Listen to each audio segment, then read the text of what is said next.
Captain Jack Reed stood on the bridge of the Cipher-8, his hands clasped behind his back as he stared at the vast emptiness of space through the main view screen. The old ship hummed around him, a sound he had grown to love over his 15 years as her captain. Other officers complained about the Cipher-8's constant noise. The new ships were virtually silent. But to Jack, it was the heartbeat of a faithful friend. "Captain, incoming message from command," said Lisa Gray from her communication station. Her voice carried the same tired tone it always did these days. Jack nodded. "Put it through." Admiral Holt's stern face appeared on the screen. As usual, he didn't waste time with greetings. "Reed, your patrol route is being extended by 6 hours. We need eyes on Sector 47B. Jack fought to keep his expression neutral. "Sir, we're due for maintenance when we return. The engines can handle it," Holt cut him off. "The Victory and the Dreadnought are tied up with the diplomatic showcase. You're the only ship we can spare." "You mean we're the only ship you're willing to risk," muttered Marcus Jones, the tactical officer, just loud enough for Jack to hear. The Admiral either didn't hear or chose to ignore the comment. "Complete the patrol and return to base. Holt out." The screen went black, and Jack turned to face his bridge crew. He saw the same look in all their eyes, resignation mixed with pride. They knew what the rest of the fleet thought about the Cipher-8. "Well," Jack said, attempting to lighten the mood, "seems like the old bucket gets another day in space after all." Tess Miller, the ship's engineer, snorted from where she was checking readings at her station. "Sure, until something important breaks and they finally have their excuse to scrap us. The Victory would never get sent to check on an odd reading in an empty sector," added Ben Wilson from navigation. "They're too busy showing off their quantum drives to the Centauri delegates." Jack walked over to his chair and sat down, feeling the worn cushion conform to his body in a way the newer, stiffer chairs on modern ships never did. "Plot a course to Sector 47B, standard speed," he ordered. "Let's show command that this ship still has some life in her." 3 hours later, the Cipher-8 cruised through the emptiness of Sector 47B.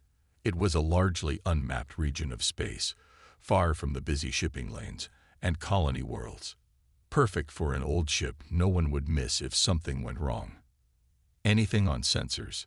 Jack asked, stretching in his chair. Marcus shook his head. "Nothing unusual.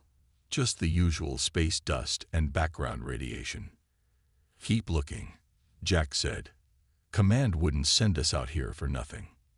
Lisa suddenly straightened at her station. "Captain, I'm picking up something." "Define something, Specialist Gray," Jack said, standing up. Lisa adjusted some controls on her panel. The old interface required manual tuning, unlike the automated systems on newer vessels. "It's an energy pattern I've never seen before, not matching any known signatures in our database." Jack moved to look over her shoulder. The readout showed a scattered pattern of energy pulses, irregular but somehow following a pattern just beyond easy recognition. "Is it natural?" he asked. Lisa shook her head. "I don't think so, sir. There's a pattern here, but our computer can't make sense of it." "Transfer to main viewer," Jack ordered.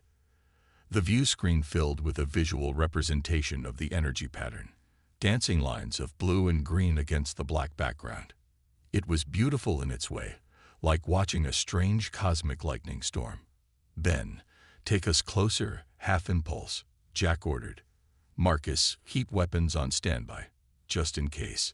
The Cipher-8 moved slowly toward the source of the readings.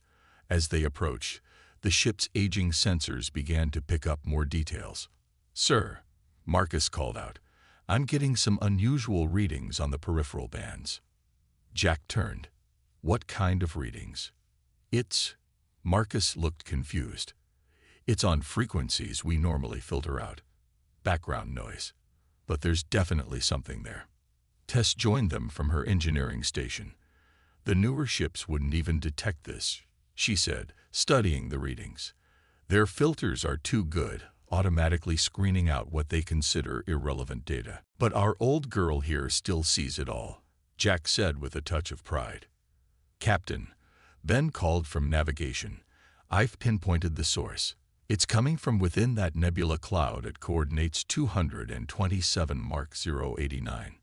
On the view screen, a faint cloud of purple and blue gases swirled gently in the distance. Take us in, nice and slow, Jack ordered. As they approached the nebula, the ship's lights flickered briefly. What was that? Jack demanded. Tess was already checking her readings.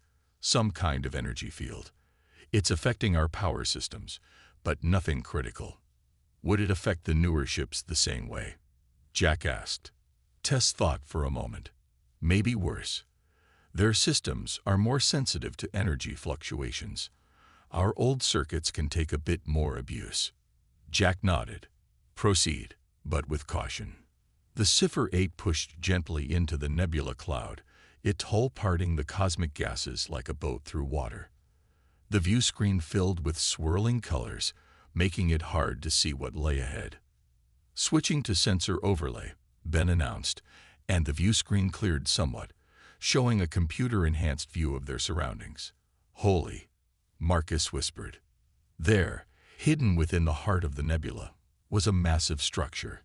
It was unlike any ship or station they had ever seen, a vast, curved shape with strange protrusions and sections that seemed to phase in and out of visibility. Are we detecting any life signs? Jack asked, his voice hushed. Marcus checked his readings. Unknown, sir. Our sensors can't penetrate the outer shell. But it's definitely artificial, and, he paused, it's huge, at least 10 times bigger than our largest battleship. Lisa, open all communication channels. Standard greeting protocols. Lisa worked at her station for a few moments, then shook her head. No response. Sir. Should we report back to command? Ben asked. Jack stared at the alien structure, feeling a mixture of awe and unease. In his 30 years of space service, he had never seen anything like this. Not yet, he decided. Let's gather more data first. Tess, what can our sensors tell us about that thing? Not much with standard scans, she admitted, but I might be able to modify our old subspace array to pick up more details. The newer ships don't even have this technology anymore. They consider it obsolete. Jack smiled. Then I guess being obsolete might just give us an advantage today. Make it happen. As Tess hurried off to engineering, Jack returned to his chair, eyes fixed on the mysterious structure. The ship they called outdated might have just made the most important discovery in human history. And somehow, he felt the old Cipher-8 was exactly where it needed to be. Captain, you need to see this. Tess Miller's voice crackled over the comm system. Jack had been on the bridge for nearly 18 hours straight, watching as his crew gathered what information they could about the massive alien structure. On my way, he replied, leaving Ben in charge of the bridge. In engineering, Tess had turned the main work table into a jumble of opened panels, exposed wiring, and equipment parts that Jack didn't recognize. The ship's old subspace array had been completely dismantled and rebuilt. What am I looking at? Jack asked. Tess pointed to a screen showing waves of energy. These signals are coming from the alien structure. Our regular communication system couldn't pick them up, but I reconfigured our old subspace array to scan unused frequencies. And they're talking, Captain. Tessa's eyes were bright with excitement. The structure is sending out communication signals. They're just not using any frequency we normally monitor. Jack stared at the screen. Can you decode it? Not yet, but I can tell it's not random. There's a clear pattern. She looked up at him. Sir, I think we should notify command immediately. Jack nodded. Agreed. We found something big here. 6 hours later, the situation had changed dramatically. The Cipher-8 had moved to the edge of the nebula, maintaining observation of the alien structure while 3 modern ships, the Victory, the Dreadnought, and the Explorer, arrived from Earth Command. Admiral Holt's face filled the view screen on the Cipher-8's bridge.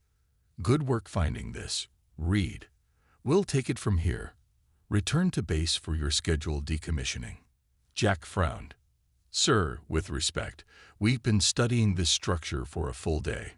My engineer has made progress with the communication signals.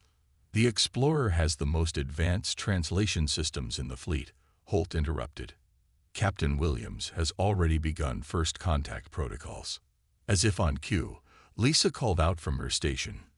Captain, the alien structure is moving. All eyes turned to the view screen. The massive structure was indeed shifting, sections that had seemed fixed now rotating and changing position. Sir, Jack said to Holt, I strongly recommend caution. We don't yet understand. Your concerns are noted, Reed, Holt said dismissively. Maintain your position and prepare to return to base. The communication cut off. Jack turned to his crew. Lisa, keep monitoring those frequencies Tess identified. Marcus, full sensor sweep. I want to know what's happening. On the view screen, they watched as the Explorer moved closer to the alien structure, while the Dreadnought and Victory held position nearby. They're sending standard greeting protocols, Lisa reported, monitoring the fleet's communications. Automated translation attempts on all known frequencies. Tess shook her head. They're not listening on the right channels. The aliens won't hear them. Suddenly, Marcus shouted, energy spike from the alien vessel. The structure's outer shell began to glow with a pale blue light. Sections that had been dormant now pulsed with energy. The Explorer is scanning them with active sensors, Lisa reported. Full spectrum analysis. Tess looked up in alarm. That's not a good idea. If they're just waking up, they might see that as. She never finished her sentence. A brilliant beam of energy shot out from the alien structure, striking the Explorer directly. The modern ship's shields flared brightly, then collapsed. A second beam hit the ship, and on the view screen, they watched in horror as the Explorer broke apart. Battle stations, Jack ordered. Lisa, open a channel to the fleet. Admiral Holt's face appeared again, now tight with shock and anger. All ships, defensive positions.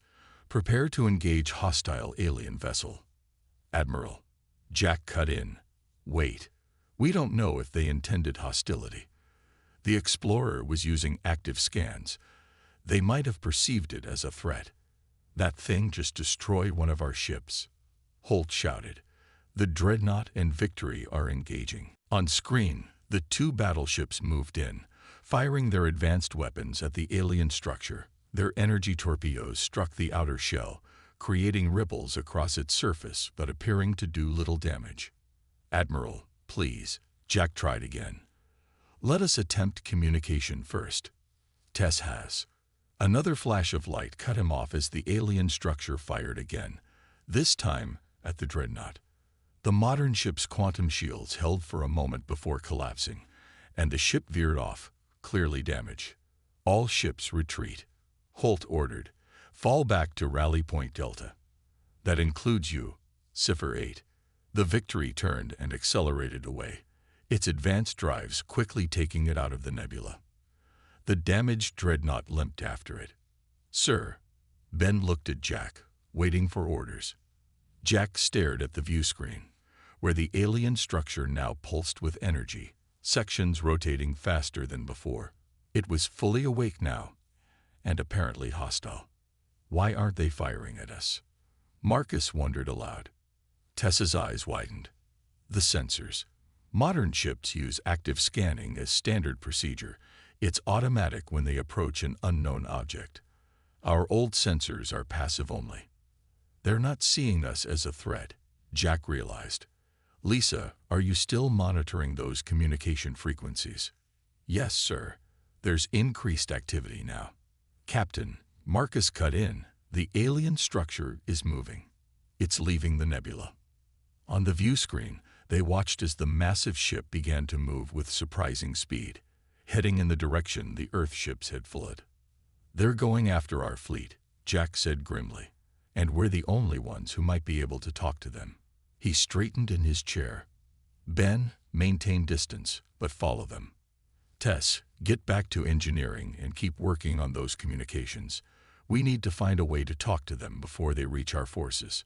Sir, Lisa said hesitantly, shouldn't we follow Admiral Holt's orders to retreat?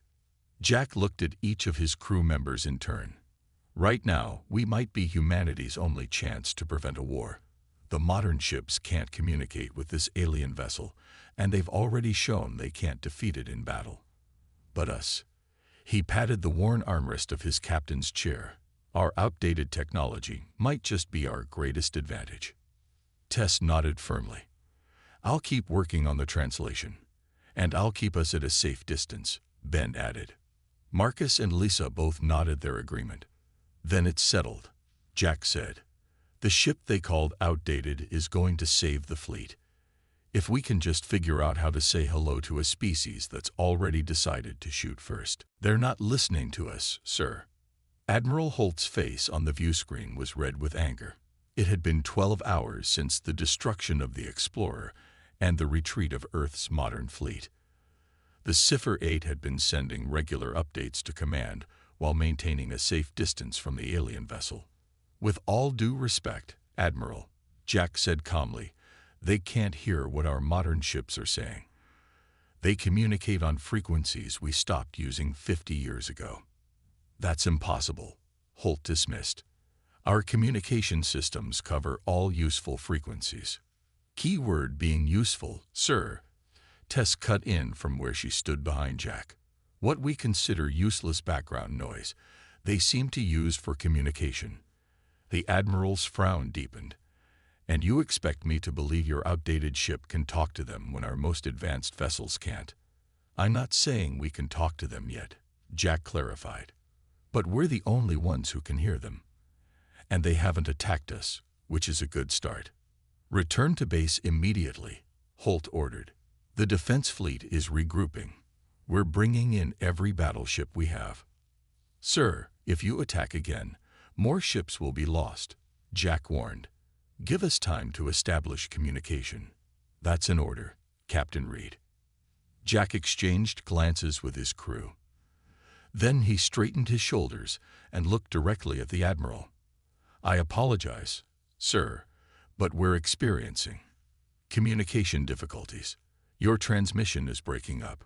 Before Holt could respond, Jack nodded to Lisa, who cut the connection. Well, Jack said to the silent bridge, I guess we've officially gone rogue. Ben let out a nervous laugh. Always wanted to be a space pirate. Let's hope we don't get court-martialed for this, Marcus muttered. Jack turned to Tess. How's the translation coming? I got something, but you better come see this yourself, she replied. It's strange. In engineering, Tess had connected their old subspace array to the main computer.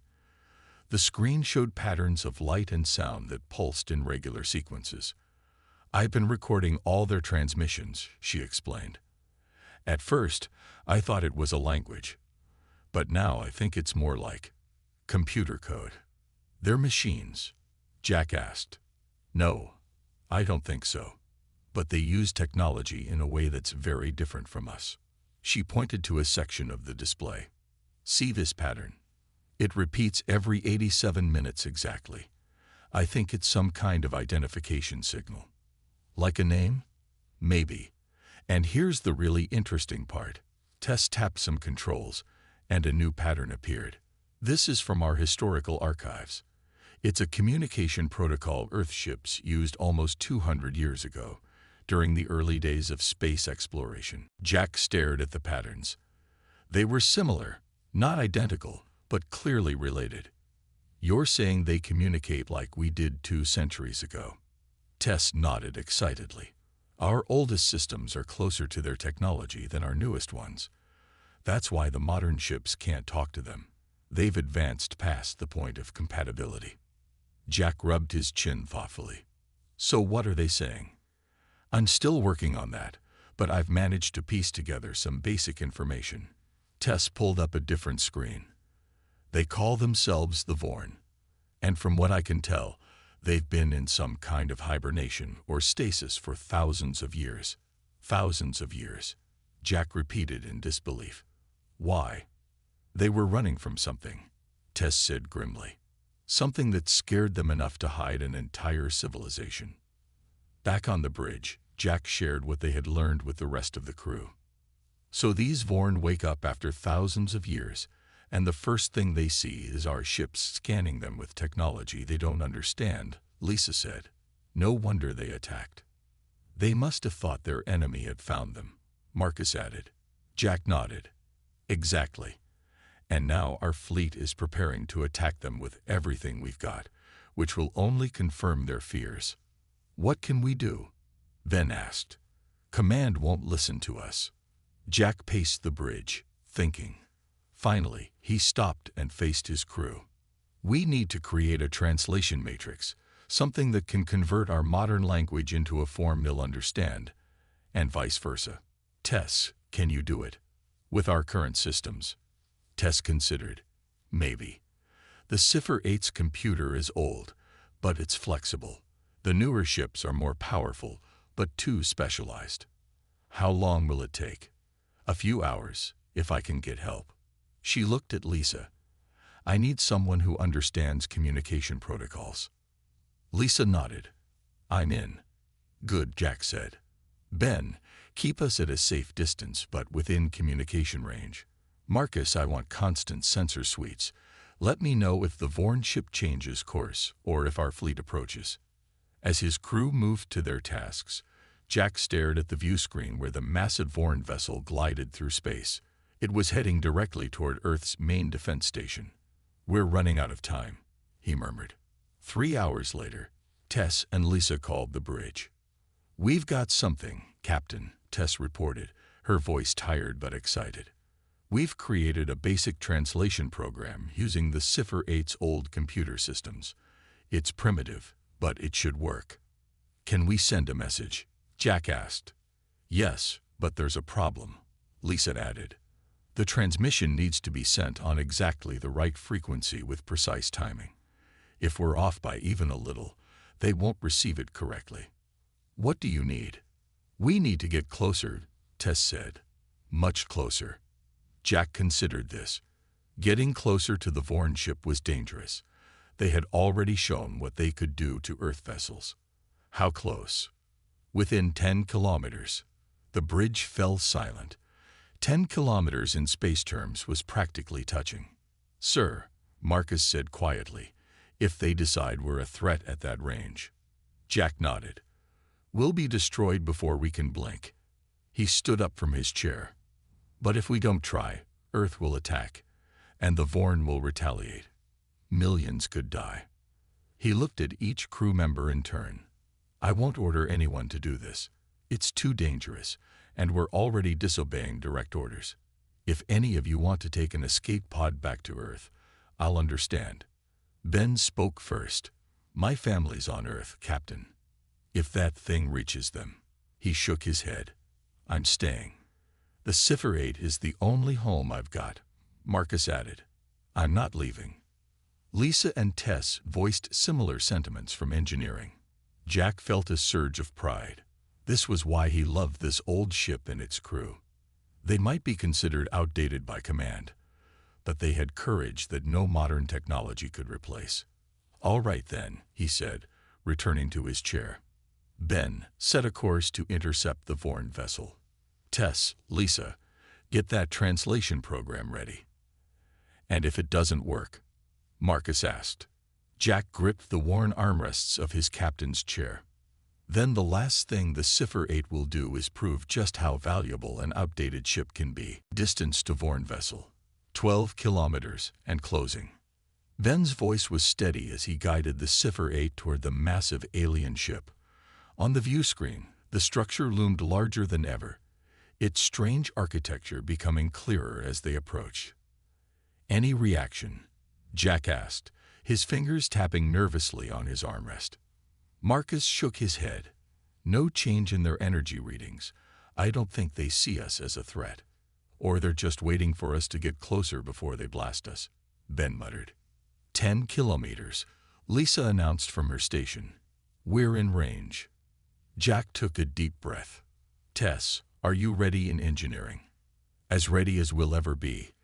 came her reply over the comm. "The translation program is running. We can send our message now." Jack nodded. "Do it." The bridge fell silent as Tess activated the modified subspace array. For several seconds, nothing happened. Then Lisa's console lit up. "Captain, we're receiving a response." Jack leaned forward. "What are they saying?" Lisa worked furiously at her controls. "The translation is rough, but they're asking who we are and why we're approaching." "Tell them we're humans from Earth," Jack ordered. "Tell them we want peace and that the earlier attack was a misunderstanding." Lisa relayed the message through the translation program. Seconds ticked by as they waited for a response. "They're answering," Lisa said finally. They're inviting us to come aboard." The crew exchanged shocked glances. "Is that safe?" Marcus asked. Jack considered for a moment. "It's what we came here to do, establish communication. If they wanted to destroy us, they could have done it already." "But sir," Ben protested, "we don't know anything about their environment. We don't even know if we can breathe their air." "Then we'll wear environmental suits," Jack decided. "Lisa, tell them we accept their invitation, but need to know how to dock with their vessel." After another exchange of messages, Lisa looked up in surprise. "They said we don't need to dock. They'll bring us in." Before anyone could ask what that meant, the view screen showed a section of the Vorn ship opening like a flower, revealing a swirling, misty interior. "What is that?" Marcus wondered. Suddenly, the Cipher-8 shuddered violently. Warning lights flashed across every console. "We're caught in some kind of tractor beam," Ben shouted, fighting with the controls. "Engines aren't responding." "All stations, report," Jack ordered, gripping his chair as the ship trembled. "Hull integrity holding," Marcus reported. "But whatever they're using is putting enormous stress on our structural supports." "Power fluctuations throughout the ship," Tess called from engineering. The old girl wasn't designed for this kind of treatment.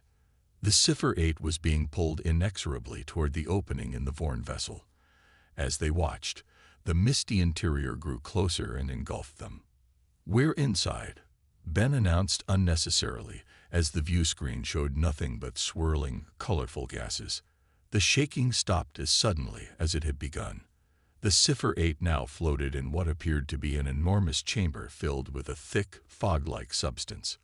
"What is this place?" Jack wondered. "Sensors are having trouble penetrating the mist," Marcus reported. "But it seems to be some kind of atmospheric processing chamber. The gases are constantly moving, being filtered and recycled." "Is it safe to go out there?" Jack asked. Marcus studied his readings. "I'm not detecting anything immediately toxic to humans, but I wouldn't recommend breathing it directly. Environmental suits are definitely needed." Jack nodded. "All right. Lisa, tell the Vorn we're preparing to meet them. Tess, come up to the bridge. We need tow." A deafening metallic groan cut him off. The ship lurched sideways, sending everyone grabbing for support. "What now?" Jack demanded. Tessa's voice came over the comm, high with alarm. "Captain, the atmospheric pressure out there is affecting our hull integrity. The old seals are starting to fail, and the gases are being pulled into our ventilation system. Can you seal it off?" "I'm trying, but our systems weren't designed for this kind of environment. The gases are interacting with our ship's internal atmosphere in strange ways." Another groan echoed through the ship, followed by a series of loud pops. "We've got multiple hull breaches," Marcus shouted. "The gases are coming in faster than the emergency systems can handle. Everyone, environmental suits, now," Jack ordered, moving to the emergency locker near the bridge entrance. As the crew rushed to don their suits, the lights flickered and then went out completely. The emergency lighting came on, bathing the bridge in an eerie red glow. "Main power is offline," Bent reported through his suit's comm. "Backup systems are struggling." Jack finished sealing his suit just as a strange mist began to seep onto the bridge through the ventilation ducts. It swirled around them, colorful, and almost beautiful despite the danger it represented. "Tess, status report," Jack called. "Engineering is flooded with the gas," she responded, her voice tense. "I've sealed myself in the maintenance shaft, but I can't reach the main systems.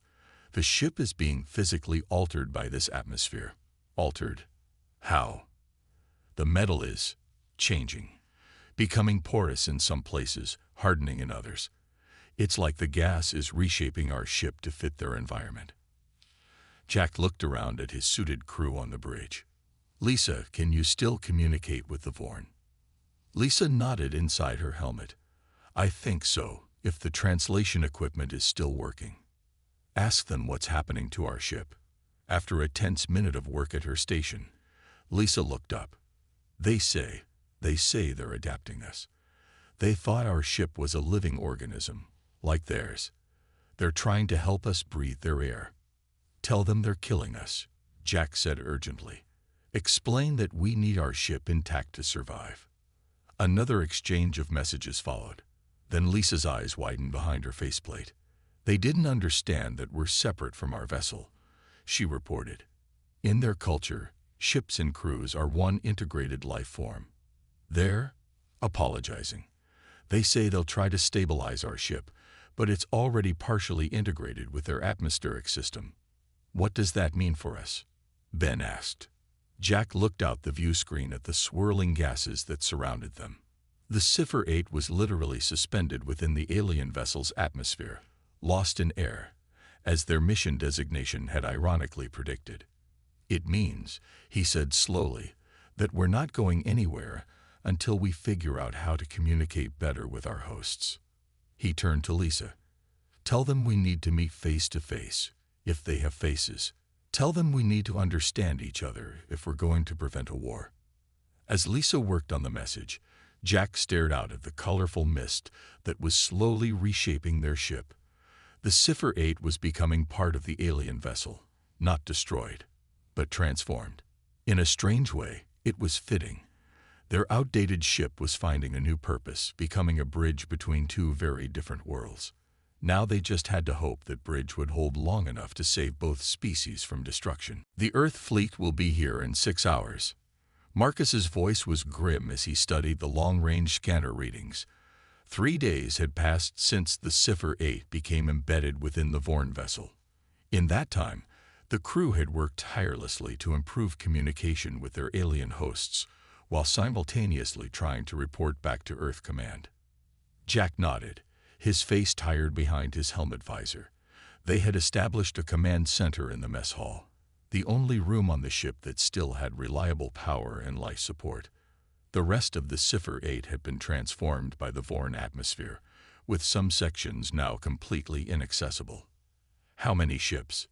he asked. "All of them," Marcus replied. 37 battleships, including the new Titan-class destroyers. They're coming to wipe out the Vorn." Tess shook her head. "They don't understand. The Vorn could destroy those ships as easily as they did the Explorer, and then they'll retaliate against Earth," Ben added. "It'll be the start of a war neither side wants." Jack looked around at his exhausted crew. Over the past 3 days, they had learned much about the Vorn.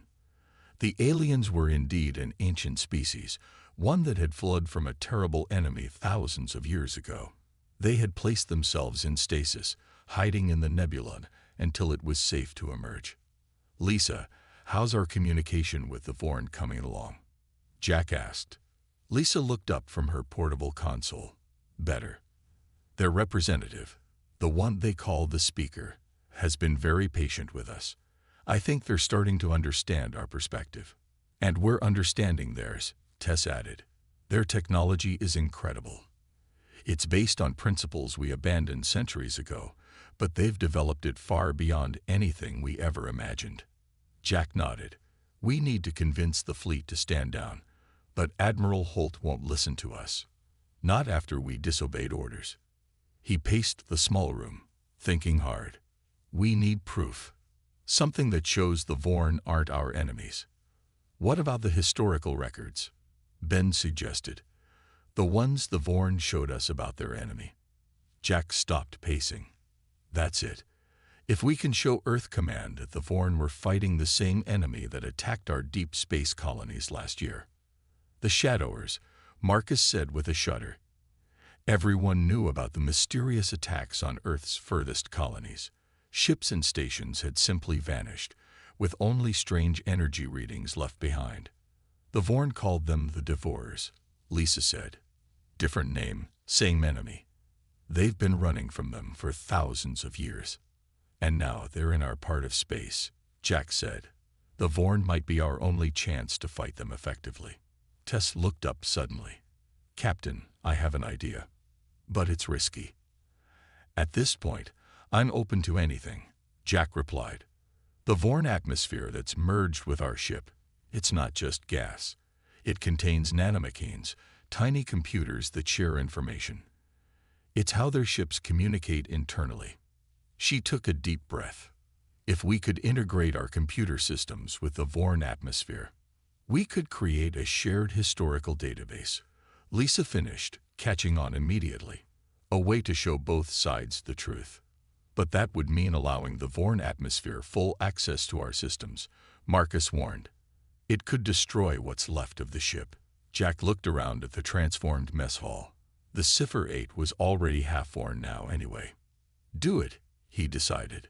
We got nothing to lose and everything to gain. 3 hours later, the Cipher-8's computer core had been opened to the Vorn atmosphere. Colorful mists swirled through the circuits, carrying the nanomachines Tess had described. The screens around the mess hall flickered with strange symbols and images as information flowed between the two systems. It's working, Tess reported, her eyes wide with wonder. Our computer is communicating directly with the Vorn ship. They're sharing everything, their history, their technology, their knowledge of the Devourers. And they're learning about us too, Lisa added. They're fascinated by how quickly humans have developed. It took them thousands of years to achieve what we've done in centuries. Jack watched as images flashed across the main screen. Vorn history, Earth history, and most importantly, records of encounters with their common enemy. How long until the fleet arrives? He asked. 3 hours, Marcus replied. Admiral Holt is still not responding to our messages. Then we need to make him listen, Jack said firmly.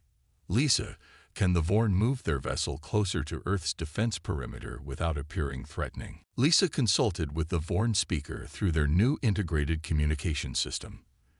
They say yes, but it will put them within range of Earth's weapons. That's a risk we'll have to take, Jack said. Tell them to position themselves so that the Cipher-8 is visible to Earth's sensors. They need to see that we're still alive. 2 hours later, the massive Vorn vessel hovered at the edge of Earth's defense perimeter. A section of its strange skin had opened, revealing the Cipher-8 embedded within. The comm system crackled to life, and Admiral Holt's face appeared on screen. His expression was a mixture of shock and anger. Reed, what have you done? Save humanity from a needless war, I hope, Jack replied calmly. Admiral, the Vorn are not our enemies. They'd been fighting the same creatures that attacked our deep space colonies. That ship destroyed the Explorer, because the Explorer's scans matched the attack pattern of the Devourers. The enemy the Vorn have been fleeing for millennia. Jack gestured to the screens around him. We've established communication with them. We're sharing information right now.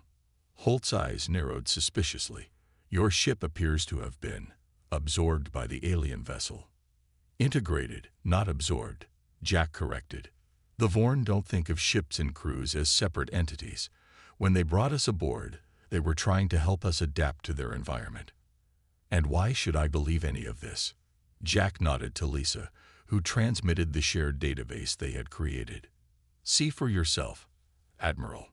Everything we've learned about the Vorn and their enemy. The same enemy that's now threatening Earth. For several tense minutes, Holt and his officers reviewed the information. Finally, the Admiral looked up, his expression grave. If this is accurate, we're facing a threat far greater than we imagined. Yes, Jack agreed. But now we have allies who have fought them before. The Vorn possessed knowledge and technology that could help us defeat the Devourers.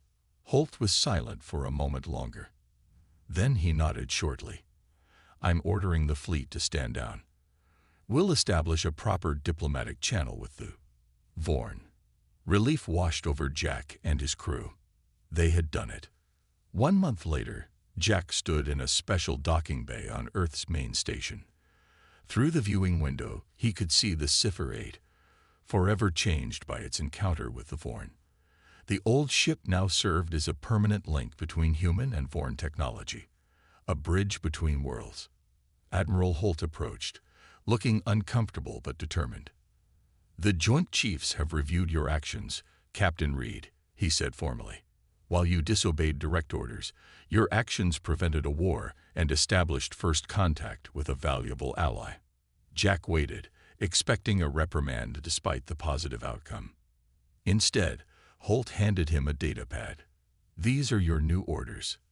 The Cipher-8 is being recommissioned as the prototype for a new class of diplomatic vessels. You and your crew will train the first teams to work with Vorn technology. Jack stared at the orders in disbelief.